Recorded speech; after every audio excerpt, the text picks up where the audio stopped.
Hello everyone, my name is Gracian and welcome to episode 1 of this Let's Play of Trials of Fire. If you didn't catch episode 0, definitely check that one out. This is a tutorial series. If you are here for gameplay, this is probably the episode for you to start. If you don't know much about Trials of Fire, which is a wonderful roguelite game, then definitely check out episode 0. This is my return to the game after a few years, and I wanted everybody to get a look at the game. So in this episode, we're going to be looking at combat. This is our first combat of this run, and I will be explaining everything that's going on here, and then after this, we will just move on with gameplay. So, lots of things to talk about here. I'll try to be brief. This is our character here. These are our 3 characters. You can hover over them to see how much armor, how much base health, different things like that. This guy has a little 2 here because he has a power. All characters have a power. Lethal, your first attack on a single target each turn deals +2 damage, so this is reminding us that he has an extra 2 damage right now. Our warrior, taunt once per turn after you play a card and are adjacent to an enemy, defend 2 on all other heroes. So that's cool, so she can go in, hit an enemy or something, and then make her allies gain defense. And then our witch character has Hexer. The first time you play a card on an enemy each turn, inflict a named effect based on the card played. So if we do magic damage, we inflict them with Shocked. If we deal range damage, we inflict them with Chilled. If we deal magic melee damage, we inflict them with Weakened. And if we do any other kind of thing, we cause them to burn. And those we won't go over those until they happen. But yeah, so the witch can carry out a bunch of different status effects, which is super cool. Another interesting thing you can do is you can hold right-click on any spot on the board and it will show vision. So if my character is here, I could see out to this hex here, but not these ones because of this terrain blocking me here. Similarly, if I was like back here, for instance, it blocks line of sight basically out through this whole area, but you can see there is a way to see over to here. So you can always check that ahead of time. So I can say, for instance, see, like these characters look like they're melee.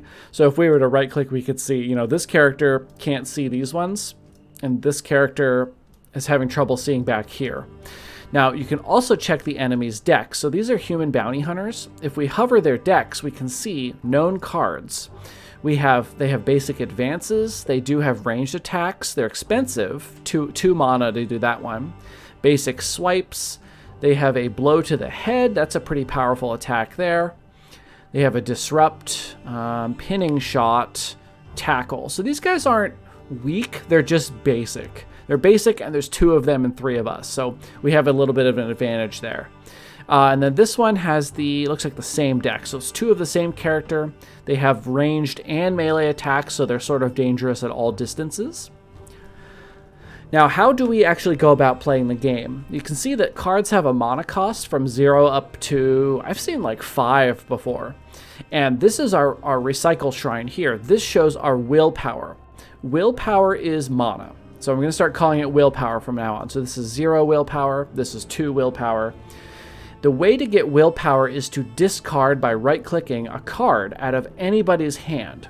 So for instance, if I right-click defensive stance out of Framis's hand, it zips over here and becomes 1 willpower. Now another character could use that willpower to cast an effect. If I was next to somebody, of course, with this particular one, or this improvised attack one, I could actually shoot this way. You can also undo anytime you haven't actually done like damage, really. So I can just click this to undo that. So really this game lets you plan things out pretty well. So what you want to do is kind of take a look at what your characters have in their hand and how you can best use that for the turn. So for instance, I could say, well, I really want this character to donate all of her cards as willpower so that these other 2 characters can do things this turn. So that's an interesting way that this game has gone about using this party as sort of like a single unit acting together in combat. And we get to do everything, and then they get to do everything. So we do have to kind of be careful because we know that if there's a lot of enemies, they could all gang up on somebody, so you have to be kind of careful about that. Another thing you can do is, for instance, let's say I just discard any old card, advance. That becomes a willpower. Now, if I spend that willpower on another character's attack or something, it goes away. That makes sense, right? If I don't spend that particular willpower, it will actually sit around on this character. And you see this little +2? That means at the end of the turn, he will actually gain +2 like defense, like 2 armor that would take damage before his health. So anybody can discard cards as a basic defend. So now he would have basically 6 free health until his next turn. Let's get those back. The other thing you can do with it is you can turn them into movement. That's why he's got this thing. This is called being activated, this ring. That means I can pick up his token and move him up to 2. And it uses up that willpower because that was how we got that. Now I'm just going to undo that in this case because I haven't decided what I'm going to do.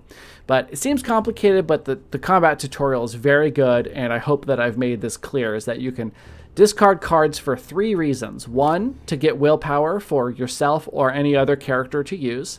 2, to move. 3, to leave there as defense. Now you have to be careful because let's say I want this guy to have some defense and I dump these cards like this, and then I go over to our warrior and I use Wild Swing. Well, that's going to take that 3 away, and then he won't get these bonuses anymore. So you have to be careful about that. That's why these cards are sort of color-coded in here. You can see the green one is for him, this bluish one is for him, this reddish one is for him or her.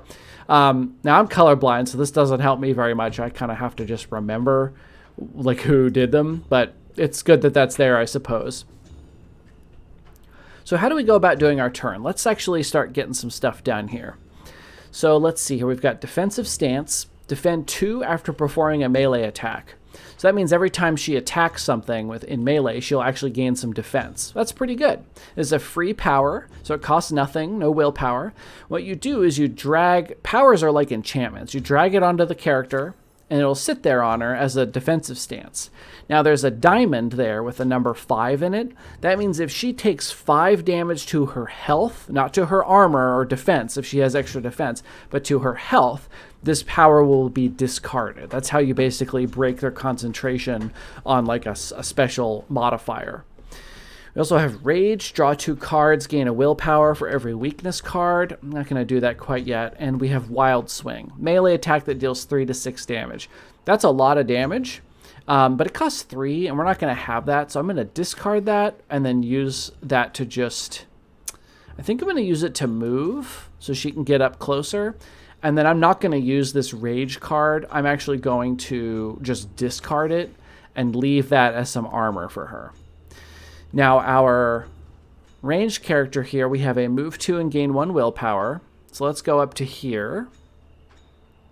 Oh yeah, another thing is, see the eyeball above this guy? So let's say I take this character and I move him. You can see it's showing whether or not I have vision to that character over there. So if I go here, the eyeball disappeared on that one and appeared on the other one. So you can see there's lots of ways to tell ahead of time whether or not you're going to be able to see a character. And even if you do mess up, you can undo it as long as you haven't attacked. So let's advance to here.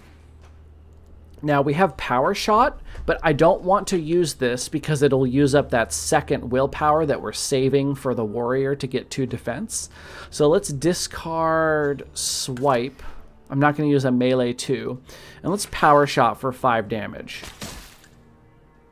All right, so that was pretty big. That was half of his health right off the bat. I don't know if I want to use this one. I might advance. Magic Attack 2, steal a card from the top of the character's deck. Let's do that one. So let's discard Advance and Improvise Attack. That way we can maintain that 1 point that was helping her. Wait, no, that's gone. Oh, I've messed that up somehow. I see what I've done. So I've undid. Now the problem is though, the 1 willpower we have was already there before I discarded this for the defense. So what I need to do is discard, use the Power Shot. Now we discard the Rage so that it's like at the top of the order here. So she'll keep that. Hope that makes sense. So then let's discard Improvise Attack and Advance, and then spend 2 of that on the Mind Drain. Now this is going to steal a card. This is really cool. The thing I like about stealing cards from their decks is that then you can discard it for willpower, or you might get something useful that you can use. In this game, you could keep up to 1 card in your hand at the end of a turn. So I'm just going to keep this Advance card. That might be useful for next turn. Don't really have any reason to discard it right now. Unless I get shot, actually.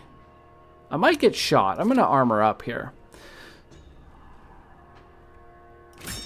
Oh, again, I've messed up that armor over here. So they've just shouted my power off of me. That one ran a weird direction. Okay, they're shooting her. Now she got debuffed with immobilize, can't move this turn. So that is unfortunate. So that means she's not going to be able to use any of these cards. So these are going to be either fuel for other people's abilities, or we're going to use them just to defend. Prepare. Gain 1 willpower at the start of your turn. That's a nice power to have. You just passively get extra willpower points. Mind Drain. Probably going to want to do that. We also want to kill this character off. So can we reach? Improvised attack. Range attack 3. I can't see him from here. So let's advance until we can see that character back there, and then shoot this 3 attack. So then that removes them from the combat, which gives us, like, it makes combat so much easier because they've just lost a bunch of cards that they could either use or discard for willpower. So let's discard that. We just need the energy.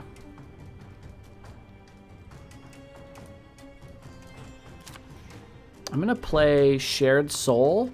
This is every time I play a card that didn't start in your deck, gain 1 willpower. So now when I steal cards with Mind Drain and play them, I get like an instant discount.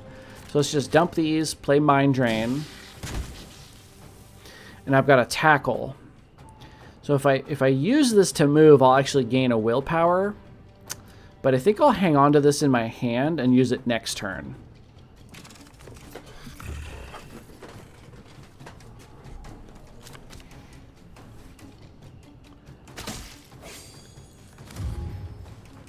Use another one of those immobilizing shots. Now he's playing keep away with Goober up here. Goober can't see him once again. Let's get that willpower on there.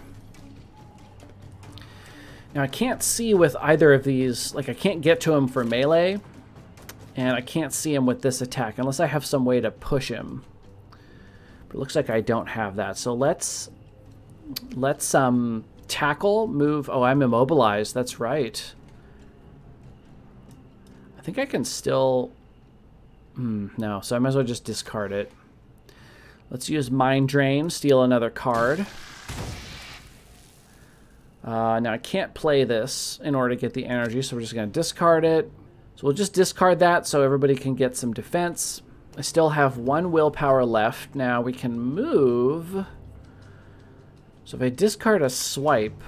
No, let's go back. Discard a... Wild Swing. I can move over here. I can swipe. And he's got shock on him. This is probably from the skill I used.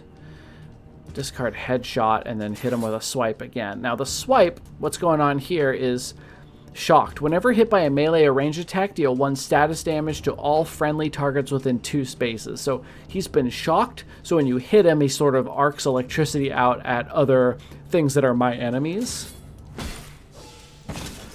So that was nice. It turned our 2 attack into 3, and we were able to defeat him. All right, so we got a victory there. So now we'll get some experience, and we got some rewards. So we'll go ahead and grab all of that stuff. The food and the money will just go into our stock. We have a sword we can put on somebody, and we got a level up. Now, how this works is I can choose which character to level up, and I have 1 of those. So whoever I choose, then I have to go to the other ones the next time. So you can level them in kind of different orders if you want, but you do have to keep them all relatively even. So if I level Goober up now, I won't be able to level him up next time. So when we level up a character, let's see, who do we want to level? Let's level up Goober. Goober's a good guy.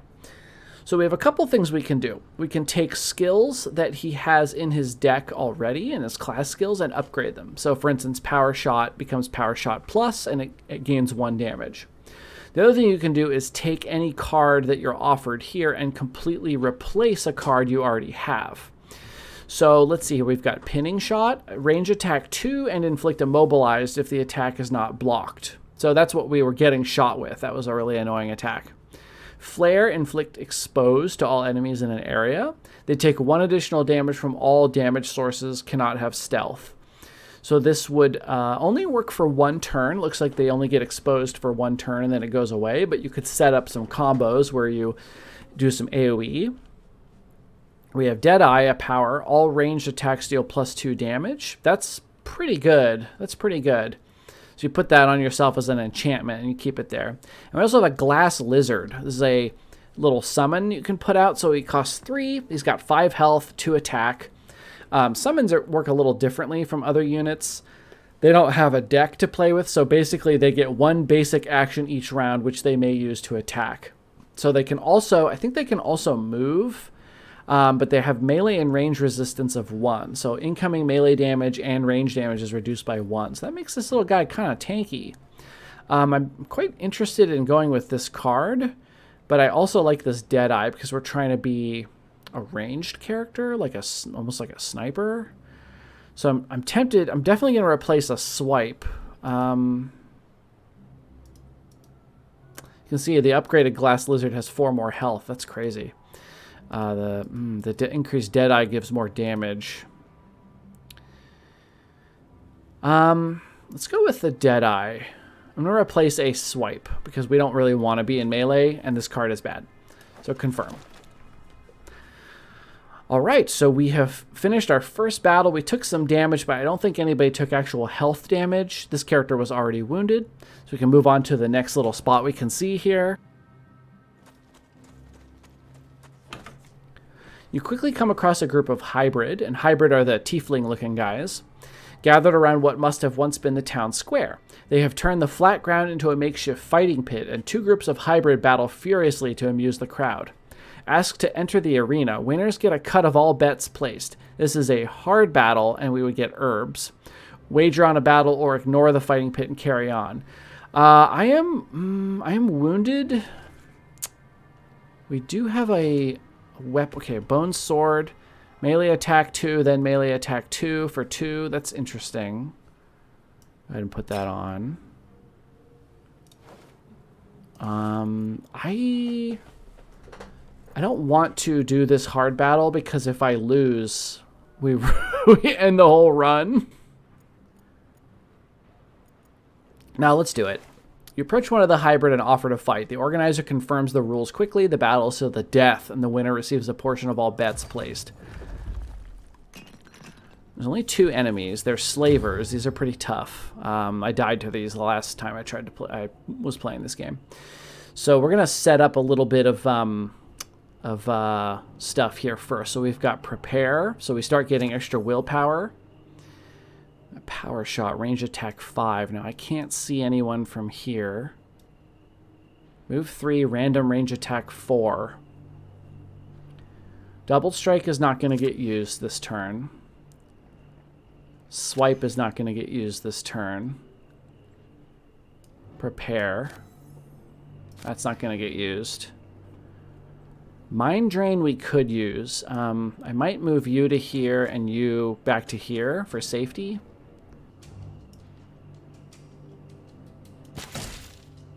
Do the 4 damage there, and then I'm going to hang on to... You know what? I'm going to discard this for the armor. I am worried about this. And I'm going to let these 2 have their 2 defense. The reason I'm good with just waiting around is because now each turn we're going to get 2 extra willpower just for doing nothing because they both have this. And I don't want to lose those. So let's pass here and hope that they don't get a lot of damage in. These characters are tough. They get a lot of defend skills, so it's hard to get through their health. I don't like that. I don't want to be over here. All right. Range attacks deal extra damage. Headshot. Ooh, this is a good way to kill these off, but I gotta get through all the armor.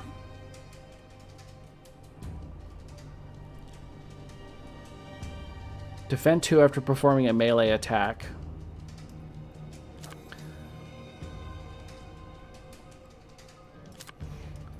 Go over here, and then we'll swipe. And then that also gives us 2 defense. That's a good way to sort of block off this path for this character, because there's sort of like a zone of control that'll make it take longer to get around. But also we've started gaining defense. And we're starting weakening their ability here. We probably want to finish that off. Let's get rid of that one and mind drain her. I really, really want to take her power off so they get less willpower. And then we stole a swipe. Now, we don't want these swipes, so I think we're going to use those on this character. Should I put this Deadeye on? I think so. So what we can do here, discard that, move to here, and then headshot her. If she has 3 or fewer health after this attack hits her, it kills her. So this is exactly the right amount here. There, dead. And then we will discard that for 2 more armor. And we'll hang on to the mind drain. So that was really good. Getting rid of a unit is really, really important, because now she only has a small number of cards to work with. They don't have any bonus willpower.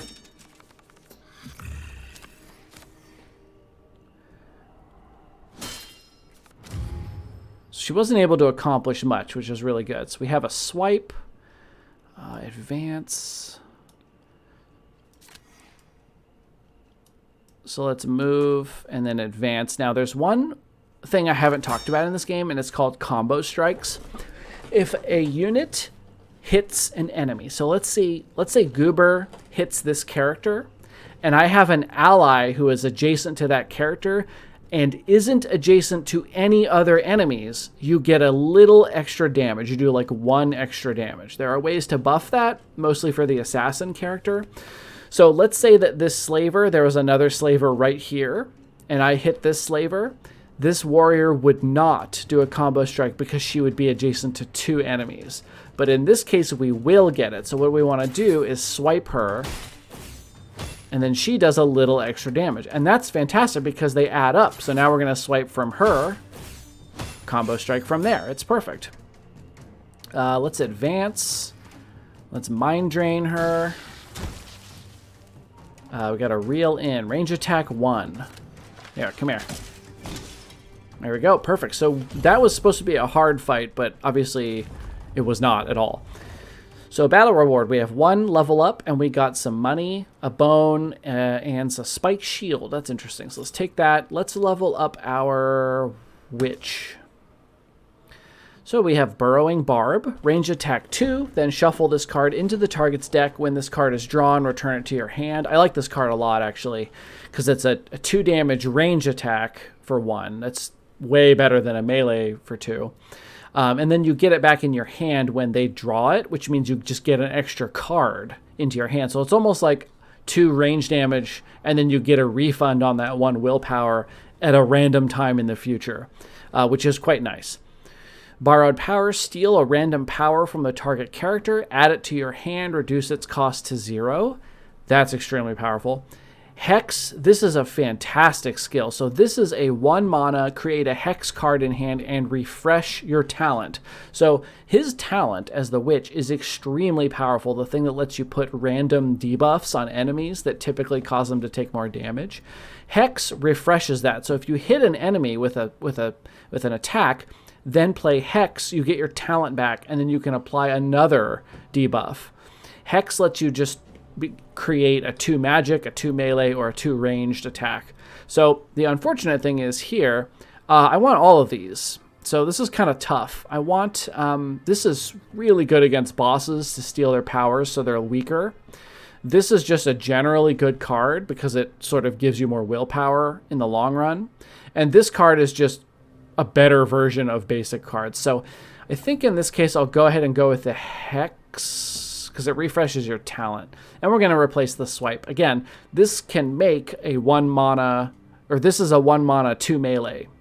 So this is already just this, but with more options. So we're going to replace that swipe, confirm. Despite being outsiders, the crowd still cheers your victory enthusiastically. Continue. After all the bets are settled, the hybrid you spoke to earlier presents you with your winnings, as well as some herbs to get you back on your feet. Oh, awesome. So we got 41 bucks and some mystic herbs. Take all. So we got a little bit of, we got like 60 bucks out of this event and 1 herb and a shield, which is great because we didn't take any damage. So we continue on. Now we are tired. So what we can do here is we're still determined because we've been heading towards our objective, but we're tired, which means we now have one fatigue card is in each hero's deck for the battle. So the fatigue card down here is on draw, discard this card. So at the start of your turn, when you draw 3 cards, if you draw a fatigue card, it just gets thrown right out. So these fatigue cards will kind of make your decks less efficient because every once in a while you'll randomly draw a card that just immediately leaves your hand and you don't get to do anything with it. So these are bad. You can get injuries and fatigues that start building up the more and more tired you get. So what we want to do is we want to rest here. We are in these ruins. Sorry, this is a... Are these ruins or is this a settlement? I think it's ruins. So if we set up camp here, we'll get 30% of our stamina back and everyone will heal 2 health, which is great because we'll get some health back on our witch. We are at, can't tell how tired we are, but 30% is like almost full. So let's go ahead and set up camp so we can meditate to upgrade. We can upgrade an item, we can hone an item, but we don't have any, or we can just rest. So let's take a look at the upgrades. If we wanted to, we could upgrade the sword. So here it would change double strike to melee attack 3, then melee attack 3. That's not bad. Or we could do the leather helm to change rage to draw 4 cards and discard 2, gain 1 willpower. Okay, so that's like tons of options from using that. But I think I'll actually use this herb. So what I can do now is pick any character and I can upgrade a skill that they have. So what I want to do here is I think I want to take the witches. This is Shu. We're going to take the hex card and upgrade it because now it's going to be a hex card in hand, increase its damage by 1 and refresh your talent. So now this is going to be a 1 mana, make a melee, range, or magic attack card that deals 3 damage. So this is just always going to be useful. It's a great cheap way to apply your talent, your passive effect on something. And it also gives you lots of options. So let's go ahead and upgrade that card. So that's going to go up to increase damage by 1. Rest. You can see he gained 2 health down here. We are up to here in freshness. And now we are good to go. So we're going to break camp.